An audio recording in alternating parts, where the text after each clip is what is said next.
Welcome guys. आज हम लोग जिस टॉपिक के बारे में पढ़ने वाले हैं वह है different roles of a teacher in teaching learning process.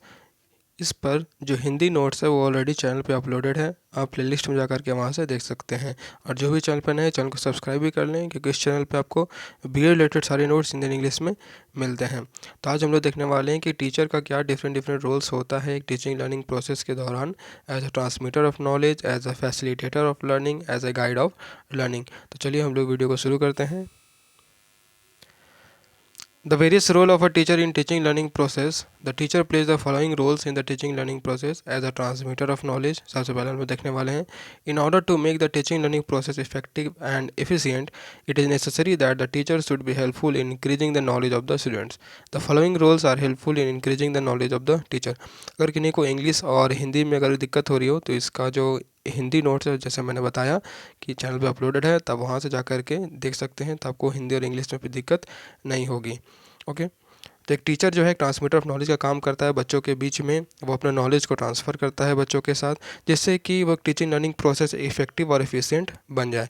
ठीक है। और जो बच्चों का नॉलेज है उसमें भी इंक्रीमेंट हो, तो उस चीज़ को लेकर के कुछ रोल्स हैं टीचर का। वो क्या है? तो he must be an informer. वो एक सूचना प्रदान करने वाला होना चाहिए। He should be the provider of the means. जो साधन है उसको प्रोवाइड करने वाला होना चाहिए एक टीचर। उसके बाद है he should work as a craftsman and artist. वो एक आर्टिस्टिक फॉर्म में भी होना चाहिए एक टीचर। उसके पास कुछ कला का भी नॉलेज होना चाहिए। The teacher should be working as a manager. He should act as a guide. Teacher should work as a philosopher and a friend with students. It should act as a major source of knowledge for the community. The teacher should act as a savior of the self-respect of the students. The teacher should act as a confidant of the students. उसके बाद है he should work as a consultant and innovator for the school. He should act as a guardian of the students. He should act as an upholder of moral values. तो ये सभी जो है कुछ transmitter of knowledge है। तो एक teacher के अंदर जो है इन सभी चीज़ का क्वालिटीज़ जो होना चाहिए। उसके बाद है as a facilitator of learning. जो एक टीचर जो एक फैसिलिटेटर होता है स्कूल में, तो उस तरीके से लर्निंग में किस तरीके से वो टीचर सहायता कर सकता है उसके बारे में देखते हैं। तो कुछ क्या डिफरेंट रोल्स हैं। तो पहला है कि to provide opportunity of student activeness. Student के अंदर जो एक्टिवनेस है, ठीक है, वो डेवलप करना, वो अपॉर्चुनिटी प्रोवाइड करना। The teacher refines the various basic instinct of the students and provides definite guidance to them so that their all-round development can take place. To make the learning process effective and efficient, he has to provide proper guidance. Only then students will be able to study by being active themselves. वो एक proper तरीके से students के अंदर का जो उनके अंदर कैपेबिलिटी है उसको बाहर लाना, उसके अंदर का जो इंटरेस्ट है स्टूडेंट्स के अंदर उस चीज़ को बाहर लाना, ताकि उनका जो ऑल राउंड डेवलपमेंट है वो अच्छे तरीके से हो सके और जो टीचिंग लर्निंग प्रोसेस है वो इफेक्टिव और इफ़िशिएंट तरीके से चल सके। और एक तरह से गाइडेंस भी प्रोवाइड करना बच्चों को, जिससे के अंदर उनके अंदर क्या हो, एक्टिवनेस आए। ठीक है। उसके बाद है सेकंड, प्रोवाइडिंग मोटिवेशन। एक मोटिवेशन भी प्रोवाइड करना जरूरी है बच्चों को time to time. To generate interest in the student by the teacher towards the learning process is called motivation. जो इंटरेस्ट जनरेट करना ही स्टूडेंट के अंदर जो क्या है लर्निंग प्रोसेस के दौरान, तो वही क्या एक मोटिवेशन है। In a passive and apathetic environment the students does not take interest in acquiring new knowledge. एक गलत तरह का जो इन्वायरमेंट है, जो दिशाहीन हम लोग बोल सकते हैं, या भी बहुत ही शांत है, ठीक है, जो शांत वातावरण है, उस वातावरण में क्या होता है कि बच्चे इंटरेस्ट नहीं ले पाते हैं किसी चीज़ नए नॉलेज को लेने में। Motivation is an important part of the teaching learning process. Unless we pay attention to the part of motivation, we cannot understand the real nature of teaching. In the absence of guidance, there is always a possibility of the students being directionless. अगर guidance का कमी होगा तो उस condition में क्या हो सकता है कि स्टूडेंट जो है डायरेक्शनलेस हो सकते हैं। उनको दिशा ही नहीं पता होगा कि वो किस डायरेक्शन में जाएं, किस सब्जेक्ट को चूज़ करें। ठीक है। Following are the 3 methods of navigation. किस तरीके से बच्चों को हम लोग डायरेक्शन की ओर ले जा सकते हैं, कुछ 3 मेथड्स हैं। तो motivating students by finding out the specific abilities. जो बच्चे के अंदर कुछ स्पेसिफिक एबिलिटीज़ हैं, उनके अंदर जो क्वालिटीज़ है उसको पता लगाना। To explain to the students by instructions and examples.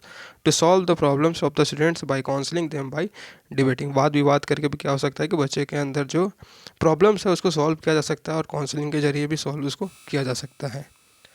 Next है थर्ड है to develop emotion of the learner. जो लर्नर है, जो स्टूडेंट्स हैं, उनके अंदर इमोशंस को डेवलप करना। The teacher does emotional development in the students through the process of education.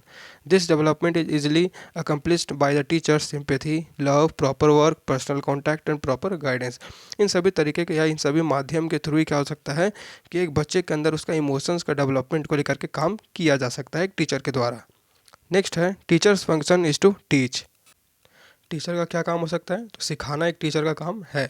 The main function of a teacher is to develop motivation in students and encourage them towards learning so that they can generate interest in learning and their subject. जो main function है teacher का वो क्या है? तो motivation develop करना बच्चों के अंदर और उनको इनकरेज करना लर्निंग की तरफ और उनके अंदर वो इंटरेस्ट जो उनका सब्जेक्ट को लेकर के भी डेवलप करना. ये सभी क्या एक टीचर का एक मेन फंक्शन है एक सिखाने को लेकर के. फिफ्थ है teaching is means of preparation of personality. एक जो व्यक्तित्व का जो विकास होता है उसको लेकर के भी क्या है टीचर जो है एक साधन के रूप में काम करता है.